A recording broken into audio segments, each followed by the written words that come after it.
வணக்கம் சார். வணக்கம் மேடம். தொடர்ந்து நிறைய விஷயங்கள் மக்களுக்கு ரொம்ப சிறப்பா எடுத்து சொல்லிட்டு இருக்கோம். இப்போ ரொம்ப முக்கியமா 2026 வருஷம் பொறக்க போகுது அப்படின்னாலே மக்கள் எல்லாருக்குமே எப்படா ராசி பலன் போடுவாங்க, நம்ம ராசிக்கு எப்படி இருக்கும், நம்ம தசாபுத்தி எப்படி இருக்கும் அப்படின்னு சொல்லிட்டு நிறைய விஷயங்கள் இப்போ மக்கள் ஜோதிடத்தை நம்பி நிறைய விஷயங்கள் பார்க்க ஆரம்பிச்சுட்டாங்க. முழுக்க முழுக்க அதன்படியே நடக்க ஆரம்பிச்சுட்டாங்க. அதனால 12 ராசிக்காரர்களுக்கும் எப்படி இருக்கும் அப்படிங்கிறத பார்த்துடலாம். முதலாவதாக மேச ராசிக்காரர்களுக்கு 2026 எப்படி இருக்கும்? கண்டிப்பா மேடம். அதாவது பாத்தீங்கன்னா, ஜோதிடத்தை நம்முடைய மக்கள் ஆல்ரெடி பல வருட காலங்களாக நம்பிக்கிட்டு தான் இருக்காங்க. ஆனா, அதற்கான ஒரு சரியான ஒரு தளம் கிடைக்கல. இப்ப பாத்தீங்கன்னா, நம்முடைய யூடியூப் சேனல்லாம் வந்த பிறகு ஜோதிடத்துடைய ஆர்வம் மக்களுக்கு எவ்வளவு இருக்குங்கிறத நம்ம யூடியூப் சேனல்காரங்களுடைய செயல்பாடுகள் மூலமாக வெளியே வருது. மனசுல உள்ள விஷயம் வெளிப்படையாக வரக்கூடிய வாய்ப்புகள் ஆல்ரெடி இப்பதான் வருது. ஆனா, ஜோதிடம் என்பது இது பாத்தீங்கன்னா, காலம் அழியாத ஒரு மிகப்பெரிய சிற்பம்னு சொல்லலாம். மிகப்பெரிய அற்புதமான விஷயம். கடலுக்குள்ள உள்ள முத்தோடைய தன்மையை நம்ம எப்படி கண்டறிய எவ்வளவு கஷ்டப்படுறோமோ, அதே மாதிரிதான் ஜோதிடம் என்பது ஒரு மிகப்பெரிய கடல். அந்த கடலை முழுமையாக அறிந்து கொண்டவர்கள் சொல்லி யாருமே சொல்ல முடியாது. ஏன்னா எல்லா கிரகங்களும் ஒவ்வொரு விஷயங்களிலும் தன்னுடைய கடமையை செஞ்சுக்கிட்டு தான் இருக்காங்க. அவங்களுடைய செயல்பாடுகள் தான் 9 கிரகங்களுடைய செயல்பாடுகளுடைய தன்மை தான் நம்மளுடைய மனிதனுடைய வாழ்வாதாரத்தை நிர்ணயம் செய்கிறது என்பது உண்மை. இதுல ஜோதிடம் சார்ந்த விஷயங்களை பாத்தீங்கன்னா, அப்ப கிரகங்கள் மட்டும் தானே, அப்புறம் எதுக்கு தெய்வங்கள் அப்படின்னு ஒரு கேள்வி வைக்கலாம். ஏன்னா இதெல்லாம் வைப்பாங்க. கண்டிப்பா எல்லாரும் கேட்கக்கூடிய விஷயம் தான். ஆமா, இந்த கிரகங்கள் சில நேரங்கள்ல ஒரு அதிகமாக தாக்கங்களை அதனுடைய கடமையை செய்யும் பொழுது அந்த இடத்துல தெய்வத்துடைய வழிபாடு என்ன பண்ணுதுன்னா, நம்மளை ஒருநிலைப்படுத்துது. நமக்கு அதற்கான ஒரு ஆற்றலையும் ஒரு சக்தியும் கொடுக்குது. அதன் மூலமாக வழிபாடு மூலமாக நம்ம தெய்வத்துடைய அருளை நாம் பெறுகிறோங்கிறது தான் நம்ம இந்த தளத்துல சொல்ல வேண்டிய மிகப்பெரிய முக்கியமான கருத்து. இப்ப இந்த 2026 நம்மளுடைய கால சக்கரத்துக்கு முதல் ராசியான நம்மளுடைய மேச ராசி என்பவர்களுக்கு எப்படி இருக்க போகுதுங்கிறத நீங்க கேள்வி கேட்டீங்க. உறுதியாக சொல்லலாம். அதாவது நம்முடைய வாழ்க்கையில மிகப்பெரிய மாற்றம் ஏற்படணும், மிகப்பெரிய ஒரு நல்ல ஒரு முன்னேற்றமான சூழ்நிலை ஏற்படணும். இந்த போராட்டம் விலகுமா விலகாதா அப்படின்னு எதிர்பார்த்து காத்திருக்கின்ற நம்முடைய மேச ராசி அன்பர்களுக்கு பாத்தீங்கன்னா, போராட்டம் விலகக்கூடிய ஒரு அற்புதமான வருடமாக இருக்கும். ஓ சூப்பர் சார். மிகப்பெரிய போராட்டத்திலிருந்து வெளியே வர போறாங்க. அது எந்த விஷயமா இருந்தாலும் சரி, எக்ஸாக்ட் அவங்க மனசுல எதை அதிகமான போராட்டம்னு சொல்லி வச்சிருக்காங்களோ அந்த போராட்டத்திலிருந்து இவங்க விலகி ஒரு நல்ல விதமான மாற்றத்தை சந்திக்கக்கூடிய ஒரு அற்புதமான வருடம். அதுக்கடுத்து பாத்தீங்கன்னா, இந்த கணவன் மனைவி ஒற்றுமை விஷயங்கள் நிறைய தாக்கங்கள் இருக்கு. இது டைவர்ஸ் லெவல்ல கூட நிக்க வேண்டிய சூழ்நிலை எல்லாம் இருக்கு. இது காரணம், மெயினான காரணம் என்னன்னா, புரிதல்ங்கிறது இவங்க ரெண்டு பேருக்குள்ள இருக்கும். இந்த நடுவுல உள்ள இடைப்பட்டவர்களுடைய சூழ்ச்சி தான் அப்படின்னு நம்ம சொல்றோம். பிரிச்சு வச்சிருவாங்கன்றீங்களா? பிரிச்சு வைக்கதான் முயற்சி பண்ணிட்டு இருக்காங்க. சரி, கிட்டத்தட்ட 80% அன்பர்கள் பாத்தீங்கன்னா தன்னுடைய கடைசி ஒரு எண்டுல நிக்காங்க. எப்படியாவது தான் மனைவி கூட சேர்ந்துட மாட்டோமா, தன்னுடைய கணவனோட சேர்ந்துட மாட்டோமான்னு மேசராசிக்காரர்கள் தன்னுடைய வாழ்க்கை துணையுடன் சேர்வதற்கான முயற்சி இருக்காங்க. சில அன்பர்கள் ஆல்ரெடி பிரிஞ்சிருப்பாங்க எனக்கு தெரிஞ்சு. ஏன்னா அந்த அளவுக்கு கிரகங்களுடைய தாக்கம் இருந்தது. ஸோ இப்ப இந்த எதிர்பார்ப்புக்கு நல்ல மாற்றத்தை கொடுக்கக்கூடிய, முன்னேற்றத்தை கொடுக்கக்கூடிய சூழ்நிலை உண்டு. கணவன் மனைவி ஒற்றுமை ரொம்ப அற்புதமா இருக்கும் நம்முடைய மேசராசி அன்பர்கள். Super sir. அதுக்கு அடுத்தபடியா பாத்தீங்கன்னா, நீண்ட நாட்களாக இவங்ககிட்ட போய் கேட்டீங்கன்னா சொல்லுவாங்க, நான் ஒரு 5 வருஷமாக 7 வருஷமாக இல்ல ஒரு 9 மாசமாக நான் இந்த விஷயத்த செஞ்சு முடிக்கணும், செஞ்சு முடிச்சுட்டா எனக்கு நல்ல சந்தோஷம் இருக்கும் அப்படின்னு எதிர்பார்த்து காத்திருக்கின்ற செயல்பாடுகள் நிறைவேறக்கூடிய ஒரு அற்புதமான வருடம். கேட்கும் போது ரொம்ப சந்தோஷமா இருக்கு. நினைச்சிட்டு இருந்த விஷயம் நடக்க போகுது.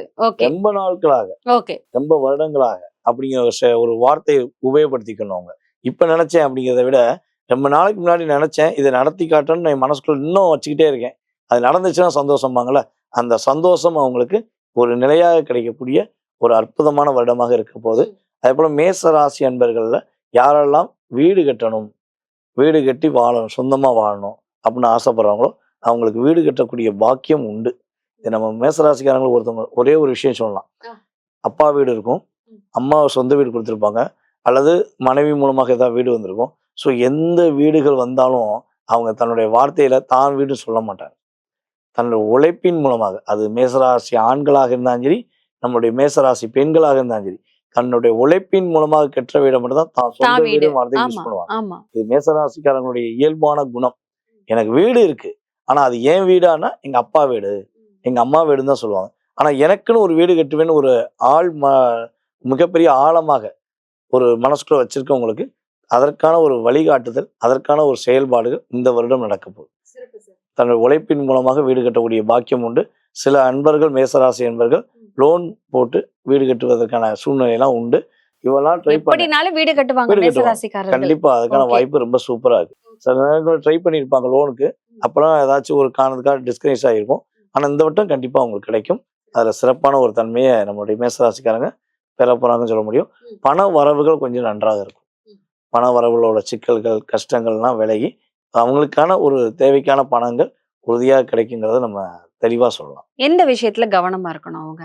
இல்ல சொன்னது ஃபுல்லா பார்த்தா எல்லாமே நல்ல விஷயமாவே இருக்கு. வீடு கட்டிருவாங்க, பணவரவு வந்துரும், கணவன் மனைவிக்குள்ள புரிதல் வந்துரும், யாராலையும் பிரிக்க முடியாது. அந்த மாதிரியே நிறைய விஷயங்கள் இருந்தாலும், மேசராசிக்காரர்கள் 2026ல இந்த விஷயத்துல கவனமா இருக்கணும் அப்படின்னு இருக்கும். என்ன விஷயத்துல கவனமா இருக்கணும்? அதாவது நீங்க சொன்ன மாரி பிளஸ்ன்னு ஒண்ணு இருந்தா, மைனஸ்ன்னு ஒண்ணு இருக்கும். அப்பதான் அது வந்து சப்ளையாவே டெலிவரி ஆகும்.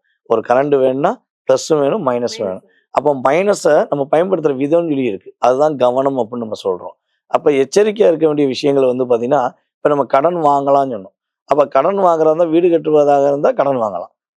படிப்புக்காண்டி கடன் வாங்கலாம். இந்த 2ஐயும் தவிர்த்து மற்றவர்களுக்காக கடன் வாங்குவதை இவங்க தவிர்த்துறணும். சோ யாருக்கும் ஜாமீன் இல்லாம ஜாமீன் கையெழுத்து போடக்கூடாது. இவங்ககிட்ட வந்து கொஞ்சம் நெருங்கி வந்து பாசமா வந்து எனக்கு ஒரு பிரச்சனை, எனக்கு ஹெல்ப் பண்ணுனா, உடனே நம்ம சிம்ம ராசிக்காரங்க மாரி தான் நம்மளுடைய மேச ராசிக்காரங்களும். தன்ட்ட வந்து தஞ்சம் புகுந்துட்டாங்க. தனக்கிட்ட வந்து ஹெல்ப் கேட்டுட்டாங்கக்காண்டி எல்லாத்தையும் அப்படியே ஸ்டெடியா வச்ச மாரி போய் நின்னு இறங்கி களத்துல போய் சண்டை போடுவாங்க. ஸோ அதெல்லாம் இவங்க தவிர்த்துக்கிறணும். மற்றவர்களுடைய பிரச்சனையை ஃபர்ஸ்ட்டு நிதானமா கையாளணும். முடிஞ்ச அளவு அவாய்ட் பண்றது ரொம்ப ரொம்ப நல்லது. கடன் வாங்குவதா இருந்தால் நம்முடைய அரசாங்க வங்கிகள் மட்டும், அரசாங்கம் அல்லது அரசாங்கம் சார்ந்த வங்கிகள் மட்டும் கடன் வாங்குவது மூலமாக இவர்கள் பிரச்சனையை சந்திக்க மாட்டாங்க. தனிநபர்களிடம் பேங்க் லோனு, இந்த மொபைல் ஆப் மூலமா வர லோனு, இந்த லோன்லாம் வாங்கிட்டா லோன் கஷ்டப்பட வேண்டிய சூழ்நிலை அவங்களுக்கு வந்துரும். அதனால இதுல ரொம்ப எச்சரிக்கையா இருக்கணும். லோன் வாங்கி லோன் கஷ்டப்படாதீங்க மேசராசிக்காரர்களேங்கிற ஒரு ஆமா. எச்சரிக்கை கொடுத்தாச்சு. கண்டிப்பா, கண்டிப்பா. ஓகே, இது ஓகே. வந்து பாத்தீங்கன்னா, இப்ப ஆசைய தூண்டுறாங்கல்ல. ஒரு ஃபோன் வச்சிருந்தோம்னா ஃபோன்ல வருது. உங்களுக்கு கடன் வேணுமா? கடன் வேணுமா? நான்லாம் கடன் கேட்டு அலைஞ்ச காலம் போய், இப்ப கடன் வேணுமான்னு குடுக்குறேன். கேட்க கடன் குடுக்குறேன் வந்து மாட்டிக்கோ வான்னு கூப்பிட வேண்டிய காலம் வந்துருச்சு. ஸோ இதுலலாம் நம்ம மேசராசிக்காரங்க ரொம்ப ரொம்ப கவனமா இருக்கணும். குழந்தைகளுடைய ஆரோக்கியம் சம்பந்தப்பட்ட விஷயங்கள், குழந்தைகளுடைய எதிர்காலம் சம்பந்தப்பட்ட விஷயங்கள முழு கவனம் செலுத்தினாங்கன்னா, இவங்களுக்கு நல்ல மாற்றம் உண்டு. சோ மேசராசிக்காரர்கள் வழிபாட்டு முறை என்ன எந்த கடவுளை வழிபட்டா அவங்களுக்கு சிறப்பா இருக்கும்? சோ இது நிறைய விஷயங்கள் சொல்லுவாங்க. இந்த கோயில் போங்க, விளக்கு போடுங்க, சாப்பாடு வாங்கி கொடுங்க அப்படியெல்லாம் சொல்லுவாங்க. அவங்க என்ன மாதிரியான வழிபாடுகள் பண்ணணும்? நம்மளுடைய மேசராசி என்பர்கள் இந்த 2026ல குறைந்தது 2 முறையாவது அவங்களுடைய வீட்டு பக்கத்துலயோ, அல்லது அவங்களுடைய ஊர் பக்கத்துலயோ, மலை மேல உள்ள முருகன் கோவில்ல போய் மனசார இவங்க வழிபாடு செஞ்சாங்கன்னா, மனசுல உள்ள கவலைகள், வருத்தங்கள் எல்லாமே நீங்கி, மனம் போல் வாழ்க்கை, எண்ணம் போல் வாழ்க்கைங்கிற வாழ்க்கை இவங்களுக்கு முருகனுடைய அருளால் உறுதியாக கிடைக்கும். கண்டிப்பா. சோ மேசராசிக்காரர்கள் எங்கேயுமே போக வேணாம். முருகா அப்படின்னு ஓடி போய் நின்னா போதும். முருகன் ஓடி வருவார். அதாவது மலை மேல இருக்க மலை மேல முருகன உள்ள இந்த 2026ல அவங்க வந்து வீட்டு பக்கத்துலயோ, இல்ல பக்கத்துல எங்கேயாவது ஊர்லயோ போயிட்டு மலை மேல் இருக்கக்கூடிய முருகனை, முருகா ஓடி வா அப்படின்னு சொன்னா உங்க கஷ்டங்கள்லாம் தீர்த்து வச்சிருவாரு அப்படிங்கிறத சிறப்பா சொல்லியிருக்காரு. தொடர்ந்து பேசுவோம். நன்றி. நன்றி.